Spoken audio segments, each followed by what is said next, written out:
மாண்புமிகு பேரவைத் தலைவர் அவர்களே, காவிரி விவகாரத்தில் எதிர்கட்சி சில விவரங்களை கேட்டிருக்கிறாங்க. காவிரி நமக்கு உயிர் ஆதாரம், நம்மளோட உணர்வு ரீதியான ஒன்று. அதனால் அதை வச்சு அரசியல் பண்ணுற எண்ணம் துளி கூட நம்ம அரசுக்கு இல்லை.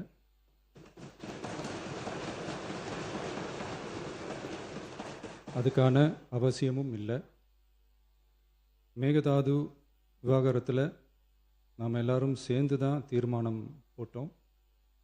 அதை நேர்முக கடிதமாக மாண்புமிகு பிரதமர் அவர்களுக்கும் அனுப்பி வச்சிருக்கிறோம். அதோடு நாம் அப்படியே இருந்துடல.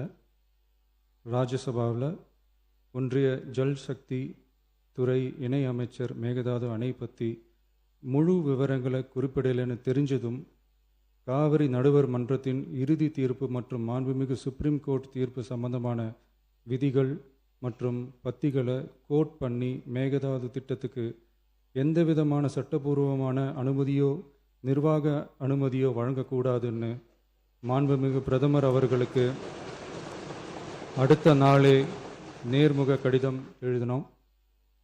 காவிரி நதிநீர் பங்கீட்லேயும் சரி, மேகதாது அணை கட்டுற முயற்சிகளை தடுக்கிறதுலையும் சரி, தமிழ்நாட்டோட உரிமையை நம்ம அரசு கொஞ்சம் கூட விட்டு தரவே தராது. அதுதான் நம்மளோட நிலைப்பாடும். அதே நேரத்தில் கர்நாடகாவில் சில அணைகள் கட்ட ஆரம்பித்ததை பற்றியும் இதே அவையில் 1969 ஒரு விவாதம் நடந்திருக்கு. அப்போது நீர்வளத்துறை அமைச்சராக இருந்தது யார்? அப்போ அணை கட்ட விட்டது ஏன்னு கேட்டு அந்த மாதிரி சீப் பாலிட்டிக்ஸ்லாம் நான் பண்ண விரும்பலை.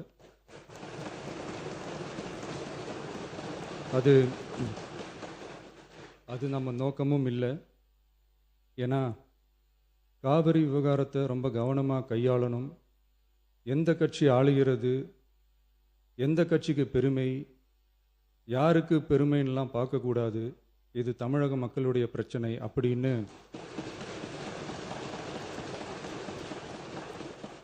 அப்ப இருந்த எதிர்கட்சி தலைவர் திரு கருத்திருமன்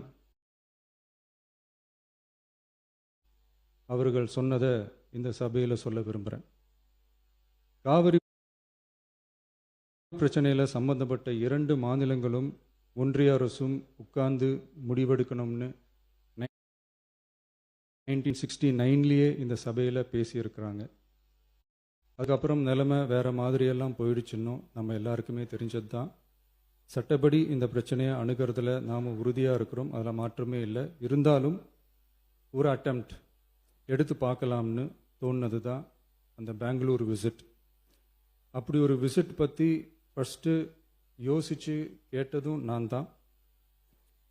நாம் பெங்களூர் போக நினச்சதை பற்றி பல ஒப்பீனியன்ஸ் வந்துச்சு. நாம் போக நினச்சதுக்கு காரணம், ஒருவேளை இந்த பிரச்சனை தீர்க்கறதுக்கான ஒரு பாசிட்டிவ் சைன் கிடைச்சா நல்லா இருக்குமேன்னு ஒரு எண்ணத்தில் தான். இன்றைய காலத்தில் பகை நாடுகளை பேசி தீர்க்க பார்க்குறாங்க, பக்கத்து மாநிலத்தோட பேசி பார்த்தா என்னன்னு நினச்சேன்.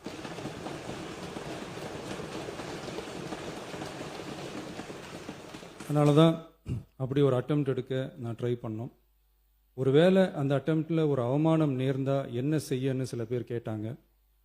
அப்படி நடந்தால் தமிழ்நாட்டு மக்களுக்காக அதையும் தாங்க தயாராக தான் இருக்கேன்.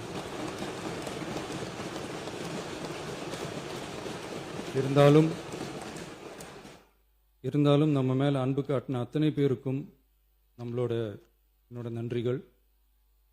இந்த காவிரி விவகாரம் பற்றி மாண்புமிகு நீர்வளத்துறை அமைச்சர் அவர்கள் உரிய விளக்கம் அளிப்பார். அதே மாதிரி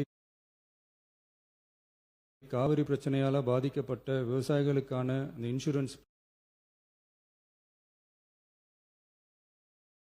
பிரீமியம் அரசே கட்டுறதை பற்றி கேட்டிருந்தாங்க.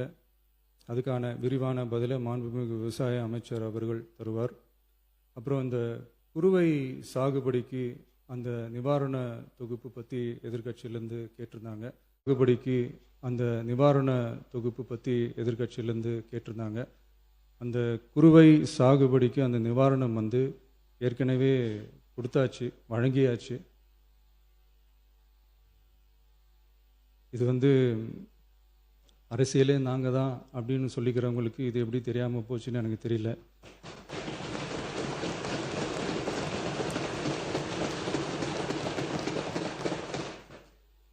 முன்ன பின்ன பேப்பர் படிச்சிருந்தா நாட்டில் என்ன நடக்குதுன்னு தெரிஞ்சிருக்கும். முன்ன பின்ன பேப்பர் படிச்சிருந்தா நாட்டில் என்ன நடக்குதுன்னு தெரிஞ்சிருக்கும்.